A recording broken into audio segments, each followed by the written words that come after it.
Oh, hey, I didn't notice you guys here. Look, I'm Cornell Jelly. Nope. Oh, hey, didn't notice you guys there. Hey, I'm Cornell. Gross. Oh, hey, didn't notice you guys there.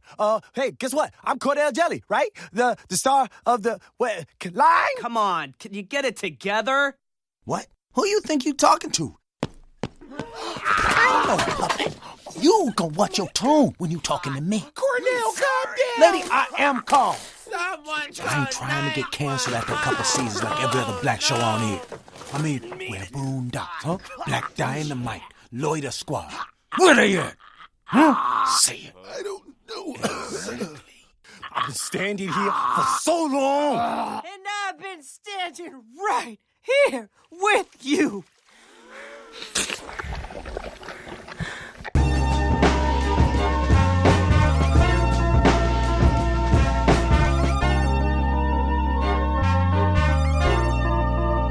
CJ and this is D here. We're here to talk to Phil Lamarr and Carl Jones for their new show, The Jellies. How are you gentlemen doing? Good. How are you? Doing pretty good. I guess one is at least for Carl on your end. I know you're helping producing this show. What is the creative process like, especially dealing with Tyler and his shenanigans and stuff? From what we know as an audience. I mean, the creative process. I mean, we, pretty much, man. Believe it or not, it's pretty normal. Like, and I know you wouldn't think so with Tyler, but like, I mean, we all, it's a learning process. Like Tyler rented like a big ass house, like in the hills of some place in California that I can't remember. Right, Studio City. Mm-hmm. So you got like a big house in Studio City. It was really comfortable and chill, man. And we just kind of every day, and we sat at a table and we discussed episode ideas while he would burn stuff, in the middle of the table. Like he literally would like set shit on fire and put it in a bowl and jump off the balcony onto our future couch. So I guess that is kind of I think Spielberg works pretty much the same way. I mean, but it's funny though, because like we'll be going through like episode ideas and like we'll start fleshing out a episode, and Ty just kind of be like, you would like sometimes you would think he's not listening because like I said, he'll be burning shit at the table or like just like drawing pictures in a sketchbook, but then he'll chime in and break down everything that you just said, but then he'll add to it some shit that you would have never thought of. Wow! And you were paying full attention.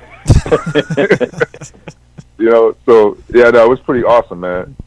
Oh, man. I think on a show like this, watching the two episodes, y'all worked on stuff that was crazy before. Is this any crazier, or is this any is this like, well, it's starting to be normal right now, being this wacky and this silly? I'm sorry, could you repeat that again? Is this the craziest thing that we've No. I would say, I was going to say, is this on a level of crazy that you're used to now, or is this is crazier than normal? Well, for me, I would say that I wouldn't say it's. I would say it's not so much as crazier than anything else I've worked on, but I would say that we have more flexibility in terms of the type of show it is. Mm-hmm. You know what I mean? Like for example, like when we did Boondocks, like Boondocks was not really a cartoon. It was more of like a heightened reality. But I thought you were going to say Social Manifesto. That's hilarious. Yeah. But now, you know what I'm saying? Like we really didn't have as much flexibility as we have like with this show. Like it's a family of jellyfish raising the nigga. Like I mean we could never have pulled that off in the Boone any kind of way. There's no way that So I just think like the rules of the world just give us so many more opportunities. Right. That's funny. Wait on billboards, Carl. Hey. I guess, because, like I said, I watched, I think we had talked to you last year when you were doing, for promoting Legend of Chamberlain Heights. I feel that's a show that's been kind of like under the radar of a lot of people. And I keep telling people, I'm like, you need to watch that show because that show is ridiculous. Like, I mean, if you guys are liking South Park, you'll like this show, and it's just amazing to me that it's like, oh, he's doing this, and it seems like it's an extension of that to a point, you know, because from the episodes I've seen, it kind of reminds me of regular show a little bit in the fact that it's the new normal. It's like these jellyfish are just walking around, and it's just a normal thing. Like, it's whatever. Right. So, I guess for you, Phil, you know, I seen you kind of settled in terms of how you voice your characters and such. I don't know if this was intentional on you, if you can answer this. Did you intend to voice the main character kind of like Static a little bit? Because he has that voice a little bit. Oh. You think Cornell sounds like Static? A little bit. Just a little bit. I would say, I was going to say more of a high-strung Static, but not Like exactly if Static was like on Static. crack, yeah. Something like that, yeah. No, it's just sort of, I mean, it's me, you know, and it's, you know, young black me. That's kind of how I sound, I guess. Oh, okay. What changes, I guess, is the attitude. Cornell and Virgil's attitudes could not be more different. But there's a thin line between your nigger voice and your black voice. It's a thin line. So sometimes he'll I'm a nigga. I'm a jellyfish, man. Hey, not. That's so funny. Yeah, what's the jellyfish word for nigger? No, I think they say jellies. Yo, you my jelly. Yeah, that sounds like it has to be. What up, my fish? Right. Oh, man. I guess, you know, since you're pitching this show to Adult Swim, like you said, it seems like y'all have a lot more creative freedom and such. I mean, compared to, is it basically the same amount of freedom that you had, compared to, like, say, Black Dynamite and stuff, where it's just free reign, y'all just do whatever you want? Or is it kind of like, okay, guys, you can't cross this line, you can't do this? I don't know. I mean, I think it's pretty similar, man. You know, it's still Adult Swim, and I mean they don't really have many lines. You can't cross. I mean, every now and then, like we would maybe do something that they, you know, maybe advise us not to do. But even then, it's like they're really cool about it. It's kind of like, this is what. Well, Carl, was it more that thing of like they look at you and like, is it okay for you guys to say that? Like white people do that, where like they turn to the black person like, is that all right? Right. Yeah. Like, yeah. So, right. Sometimes it's like, yeah, they just might not be sure, but it's very rare that they like draw like a clean line in the sand and say you can't go in this area or something. You cannot jellyfish vagina. That is against our corporate policy. Right. Yeah. Oh man. I think I was gonna say that, you know, just looking at the way the show is animated, I noticed like that was the reason why I asked the question about how crazy the show is, because you can just look at the animation and just the wild things they do in the background, the wild things that the characters are like. I wouldn't say they're oblivious to what's going on in the background, but they're kind of like pushing forward and all that. And I had to ask about that craziness, and this actually goes to you. Yeah, and actually this goes to you too, Phil. As far as voice work doing this, I know it has to be standard to you at this, but is there a certain level of energy that you have to bring to it to make it just as wacky as what's going on screen? Oh yeah, no. This show definitely requires a whole other level of energy. Definitely. I mean, because you have to match humanity that they've put on the page. You know, you can't just like, you know, have all the stuff that they put in there and then just go, yeah, okay, well, you know, you can't play it cool. You know, this ain't Clifford the Big Red Dog, where every has to be nice. You know, you got to get up in there. You know. But yeah, no, it's definitely, you definitely got to bring the game. Yeah, I mean, do y'all ever see? I mean, do y'all figure this would be the kind of type of show where y'all might like throw in like little small political hot shots, or y'all just kind of just playing it as it comes per episode? I mean, the problem with, you know, animation is it takes so long. Mm-hmm. Yeah. You know, it's hard to do political stuff. You know, I mean, unless it's just like big, broad issues. I mean, you guys dealt with that on Boondocks, like big, broad, but you can't do like, you know, political stuff. Like you write a topical joke now, and it airs a year later. That's not even a joke anymore. Steam has gone. A lot of the steam has gone away from that joke. Mm-hmm. Yeah. I mean, unless you can really like look at the signs on the wall and like project, what you think is going to happen. Like we did with the Dick Riding Obama episode. Like we kind of saw that this was going to be a really short-lived scenario where black people are in love with it, and when shit don't change, they're going to be mad.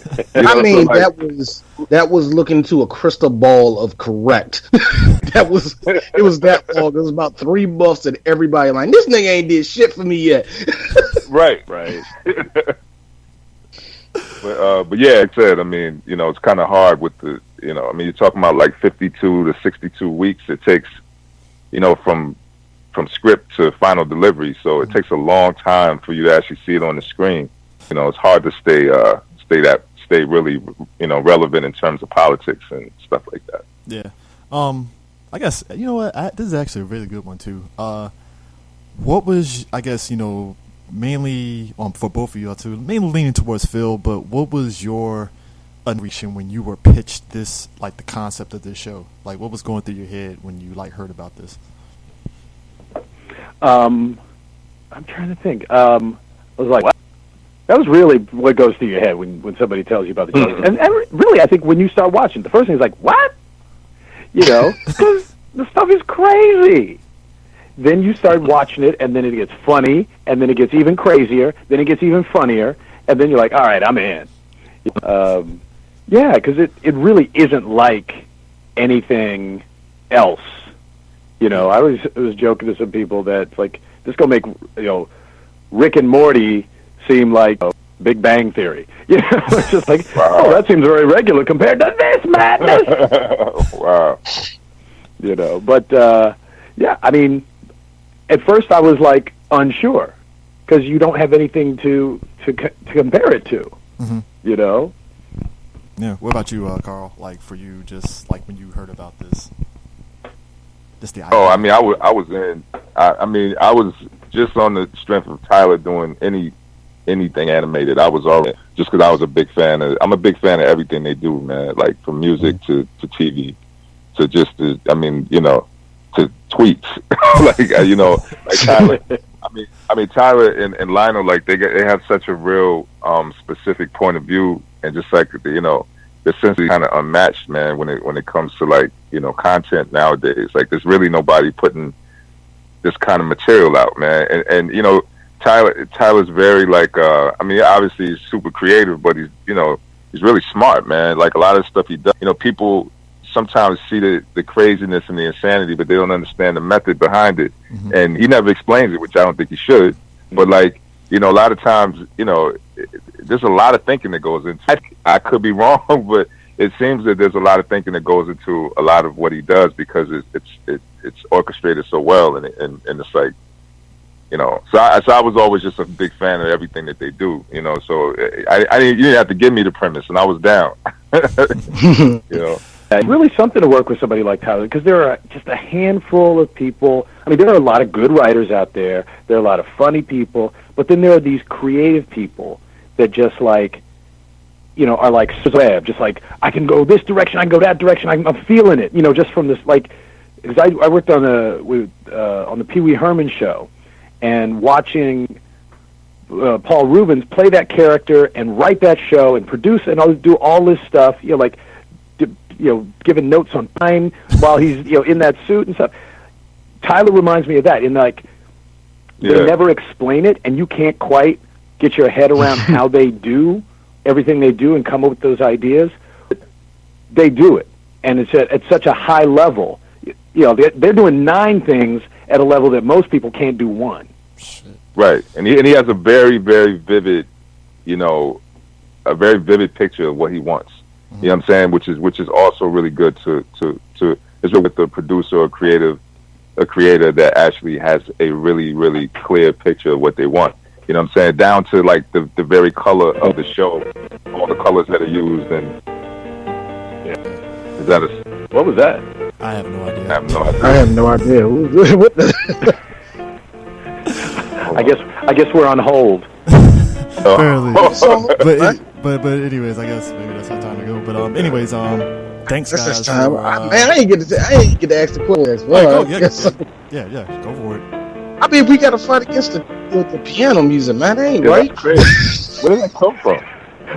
Wait, No idea. did Sterling K. Brown get on this call? Is that like the wrap it up cue? Or what? Right, It just feels playing like- us off. It feels like it's like, all right, man, y'all niggas been on too long, man. Y'all gotta hurry. Yo, that's crazy. All right, the one good question, real quick, I Go have ahead. to ask. Before this show even came out, I heard Mr. Cornell was white. Were you a part of that process when Tyler said, "I want to make him black"?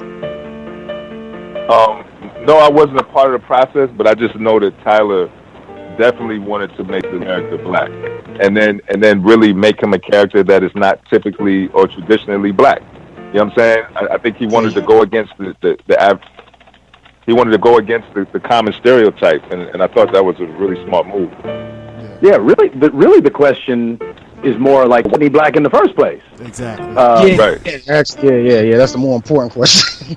But I mean, either way, I find it's all about like which ground you gonna break. Because on the one hand, when was the last time you ever saw black creators making a show that's not about black people? Right. So that's groundbreaking on that front. And then on this front, I remember at Comic-Con, Tyler was saying, it's like, no, we now, taking this to a broader audience, we need to have black characters at the center, because everybody's talking about diversity, but pretty much nowadays diversity means like, okay, number 4 in line got to be darker than a paper bag. Right. Whose story are you telling? And I think that's what he was aiming for here. Is like, we're gonna put a black guy front and center, make it his story, and not have it be about him being black. Yeah. It's more about him trying to figure out why he's not a jelly like his parents. Yeah. Right. Yeah. But anyways, gents, thank you for talking to us. I'm definitely excited to see where the show goes and can't wait when it premieres and such. So appreciate you taking time to talk to us. Thank you, man. This music is so sad. I know. I Right? know. It's It's like the crying game. Metro Boomin want some more, nigga.